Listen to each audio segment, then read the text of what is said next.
L'héritage sanglant de Yaoundé. À Yaoundé, dans un quartier résidentiel, vivait un homme respecté et craint, appelé Papa Mvondo, un riche commerçant qui possédait plusieurs immeubles, des terrains et même des boutiques au marché, donc je préfère taire le nom. Mais derrière son succès se cachait un lourd secret. On disait qu'il avait bâti sa fortune grâce à des pratiques occultes, mais personne n'osait affirmer cela. Quand il mourut, toute la famille fut convoquée pour la lecture du testament.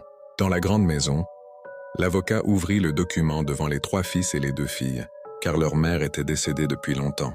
Mais au lieu d'apporter la paix, le testament devint une malédiction. Le testament ne désignait pas un seul héritier.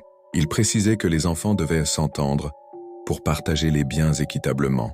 Un piège fatal, car déjà de son vivant, Papa Mvondo avait entretenu la rivalité entre ses enfants, mais voulait que sa famille soit réunie et vit dans la paix après sa mort. Très vite, les disputes commencèrent.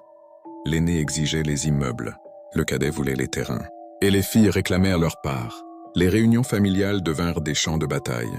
Les belles-sœurs se mêlaient, les cris résonnaient jusqu'aux voisins, mais les choses prirent une tournure inquiétante. Chaque fois qu'un des enfants était en possession du testament, des phénomènes étranges se produisaient.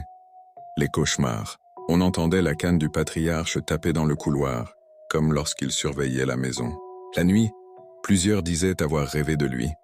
Assis sur son fauteuil, un serpent noir enroulé autour du cou répétant « Mes biens n'appartient pas à une seule personne ». Mais les enfants prenaient ces signes à la légère. Peu à peu, la peur tourna à la folie. L'aîné organisa un coup contre son frère dans le but de l'éliminer, car qu'il jugeait trop gourmand. Mais avant même de passer à l'acte, son père l'apparut en rêve et le gifla. Il sursauta du lit, commença à raconter ce qu'il avait monté contre son frère, et c'était ainsi le début de sa folie. Il marchait nu dans les rues, en criant « Papa, laisse-moi, j'ai laissé tes biens ». Arrête de me suivre, des années passèrent et aucun enfant ne voulut faire la paix. À chaque tentative pour prendre un quelconque bien, les conséquences étaient visibles et directes. Des maladies inexplicables, des cauchemars, des menaces et avertissements. Au final, les autres enfants abandonnèrent, car malgré de nombreuses tentatives de réconciliation, personne ne voulait faire la paix.